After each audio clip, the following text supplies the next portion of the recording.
Hello friends, my name is Ritesh Agarwal and I welcome you all to the Hindu analysis for today. Today we will be covering important stories from yesterday, Sunday and today as well as, so Monday also. So let's look at the top stories. It's been a news heavy weekend. So what happened, what transpired during this period of time? PM Modi addressed United Nations General Assembly. So we'll talk about that, what important announcements have been made. India-US bilateral talks. So Modi had a conversation with Joe Biden, the President of United States. Then Quad Summit announcement. So Quad Summit transpired between the Prime Minister of Japan, Australia, India and President of US. तो उसमें क्या announcements हुए उन पे बात करेंगे. Then Gulab cyclone. So Gulab cyclone, as all of you know, has right now impacting Indian states of Orissa and Andhra Pradesh. Then in today's newspaper you will see that Chief Justice of India backs 50% quota for women in judiciary. That's interesting for all the our female students in CLAT Prep, right? Then Election Commission mulls deregistering inactive political parties. That's again an interesting update from the polity perspective. Beijing-Lhasa key road link completed. We'll talk about the Beijing-Lhasa expressway here. Then Swiss voters say big yes to same-sex marriage and Iceland elects world's first women majority parliament from the international sphere. So some interesting updates, some really interesting updates. Let's talk about them. So Prime Minister Narendra Modi addressed 76th session of United Nations General Assembly in New York. And what he said? He said that India is the mother of all democracies. Democracy, the birthplace for democracy is India. What is the theme for this year? If you look at it, the theme reflects the agenda also, building resilience through hope to recover from COVID-19. So the first thing is this year we are focusing on COVID-19. Rebuild sustainably, respond to the needs of the planet. So we are talking about climate change. Respect the rights of people. We are talking about human rights. And revitalize the United Nations. That means we are talking about multilateral body reforms. So multiple perspectives incorporated in the theme. So as I told you, he termed India as mother of all democracies. He invited vaccine manufacturers to come and manufacture in India. He also highlighted India's achievements in the areas of vaccine manufacturing. For example, he told that India has manufactured world's first DNA-based vaccine, which is ZyCoV-D by Zydus Cadila, which can be administered to people above 12 years of age. Then he said that India is also working on a nasal vaccine and an mRNA-based vaccine is also in the final stages. So he highlighted India's vaccine achievements and he invited world to come and manufacture in India. Then about international positioning, he said that Afghanistan's territory is not used to spread terrorism or terror acts. We have to ensure that Afghanistan is not used as a terror hub. He hinting at Afghanistan, Taliban. Then he said, hinting towards China, he said that oceans are the lifeline of international trade and we have to protect them from race of expansion and exclusion. Basically talking about maritime security, which was also one of India's agenda during the UNSC presidency. And for the United Nations to remain relevant, it has to improve its effectiveness and enhance its reliability. So he clearly pointed fingers at United Nations that looking at the crisis surrounding the globe, what role UN is playing and what role it is supposed to play. Then talking about, before, India and USA had a bilateral talk also. Mr. Modi had a bilateral talk with US Vice President Kamala Harris, had a talk with Joe Biden, US President, had a talk with Scott Morrison, Prime Minister of Australia, and had a talk with Prime Minister of Japan also, Yoshihide Suga. We are right now discussing the conversation between Joe Biden and Narendra Modi. So what this article says is that they have issued a joint statement on their comprehensive global strategic partnership, but there were not any major deliverables. कोई बहुत बड़ा announcement हुआ नहीं. ठीक है, क्या statement आया? Statement का title है Partnership for Global Good. So they said they will work with regional groups like ASEAN and Quad in the areas of free and open Indo-Pacific, that means maritime security, and developing a trade and investment partnership. Now Indo-US trade को लेकर के काफी उम्मीद थी कि USA जा रहे हैं मोदी साहब, शायद कुछ ट्रेड को लेकर के मेजर अनाउंसमेंट होगा, बट ऐसा कुछ हुआ नहीं है. इनफैक्ट उन्होंने इस चीज को एंड ऑफ द ईयर तक के लिए टाल दिया है. उन्होंने क्या कहा है? We will reconvene the India-US Trade Policy Forum before the end of this year and from the next year we will convene the CEO forum and commercial dialogue, यानी जो भी कुछ होगा वो towards the end of year होगा या beginning of the next year होगा। आज की तारीख में हमारे पास बोलने के लिए इस बारे में कुछ नहीं है, ठीक है।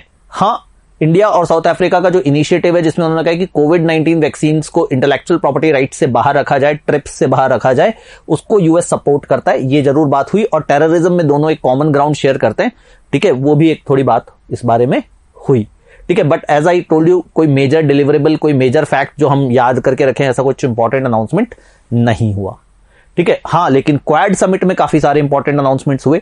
जो इन चारों कंट्रीज की समिट थी ये बेकार नहीं गई, इस समिट में काफी सारे इंपॉर्टेंट अनाउंसमेंट्स हुए। हम अलग अलग एरियाज के समिट्स, अलग अलग एरियाज के अनाउंसमेंट्स को एक एक करके देखेंगे। फॉर एग्जाम्पल, क्लाइमेट चेंज को लेकर के क्या कहा, तो क्लाइमेट चेंज के लिए इन लोगों ने बेसिकली कहा कि COP26 ग्लासगो स्कॉटलैंड में होने वाली है नवंबर में, उससे पहले ये लोग अपने अपने टारगेट्स डिस्क्लोज करें, ठीक है, और कोशिश करें कि हम 2050 तक नेट जीरो क्लेम कर सके। हालांकि आपको पता है कि इंडिया ने ऐसी कोई कमिटमेंट नहीं की है, तो इसमें एक वर्ड भी ऐड किया गया, taking into account national circumstances, countries will work with the intent to get to net zero emissions but taking into account national circumstances. अलग अलग कंट्रीज अपने हालातों को देखते हुए कमिटमेंट कर सकती है, but they should try, they should work with an intent to come up with a net zero deadline.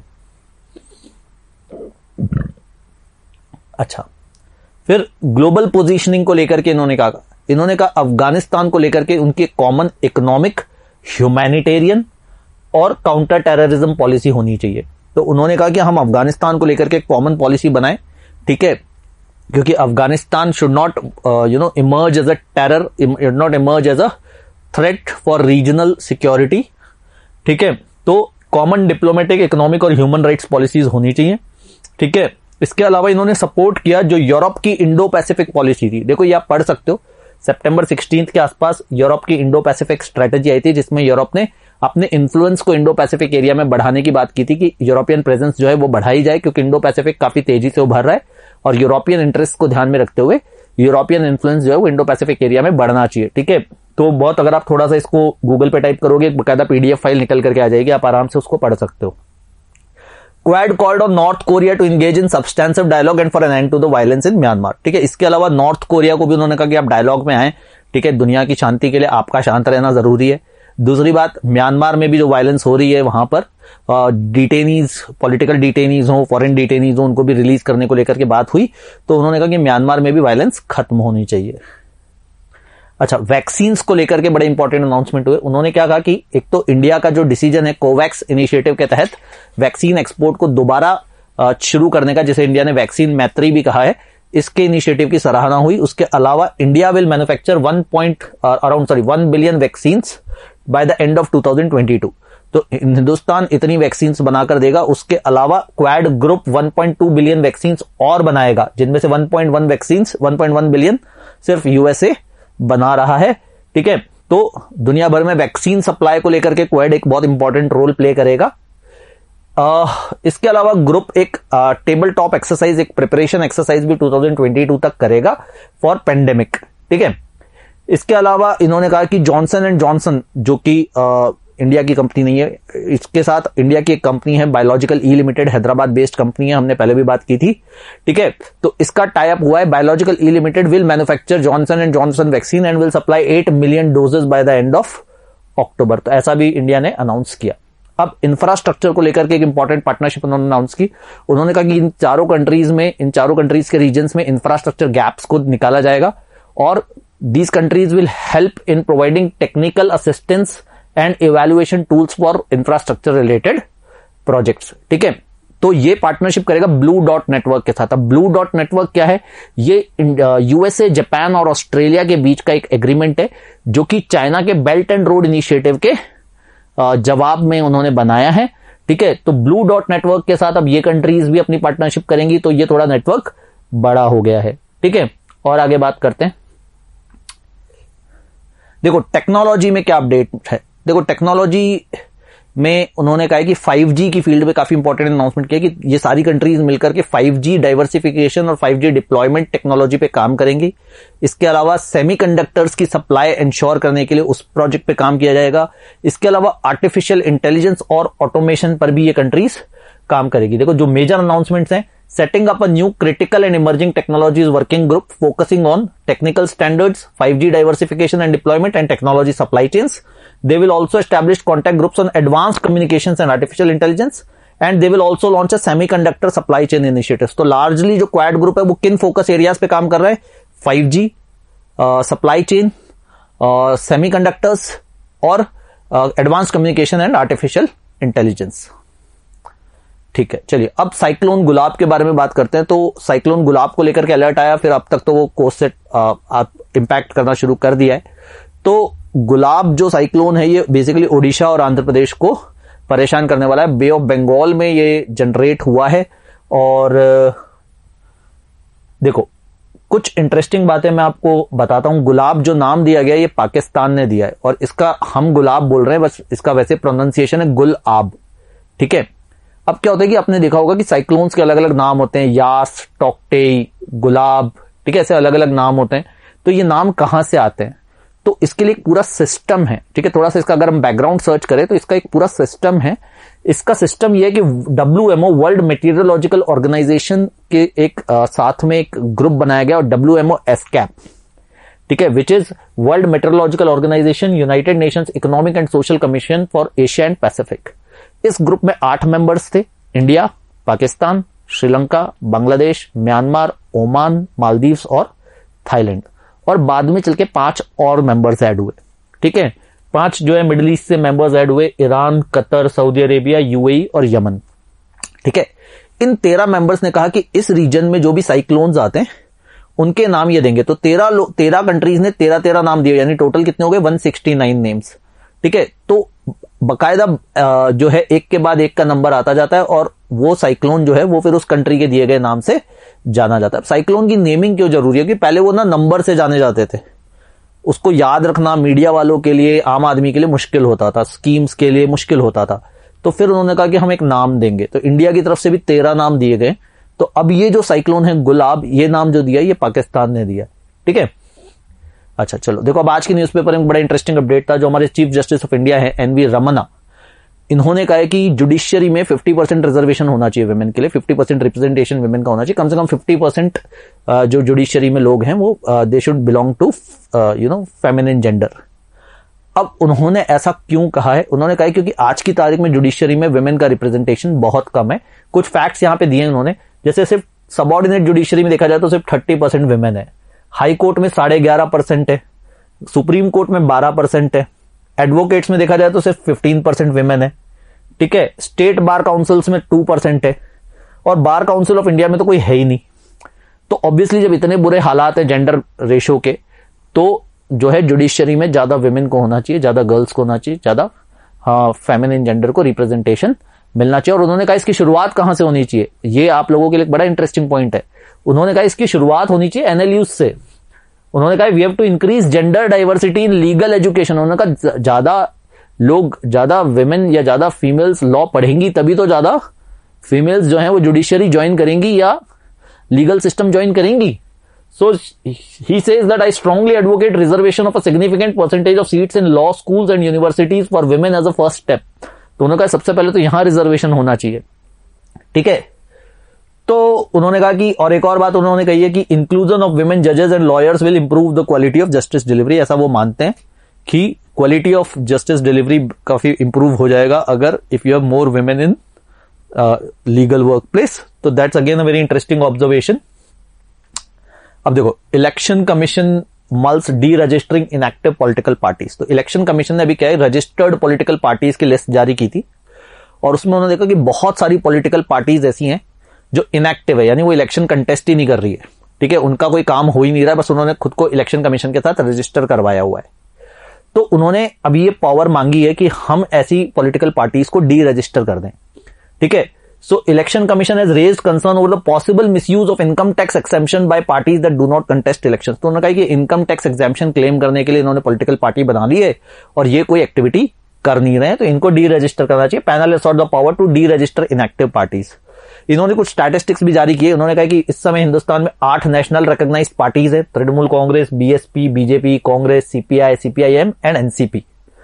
And National People's Party, और 54 रिकॉग्नाइज्ड स्टेट पार्टीज है। लेकिन इनके पास जो लिस्ट है वो 2000 प्लस है, इनफैक्ट 2700 प्लस समथिंग कुछ लिस्ट है। तो इतनी सारी पॉलिटिकल पार्टीज जो रिकॉग्नाइज नहीं है उन सबको डी रजिस्टर करने के लिए इन्होंने पावर्स मांगी है। अब देखो कुछ इंटरनेशनल स्फेयर की बातें करते हैं। तो चाइना में एक बड़ा इंपॉर्टेंट एक्सप्रेस वे बन रहा है, बीजिंग लासा एक्सप्रेस वे। क्यों इंपॉर्टेंट है?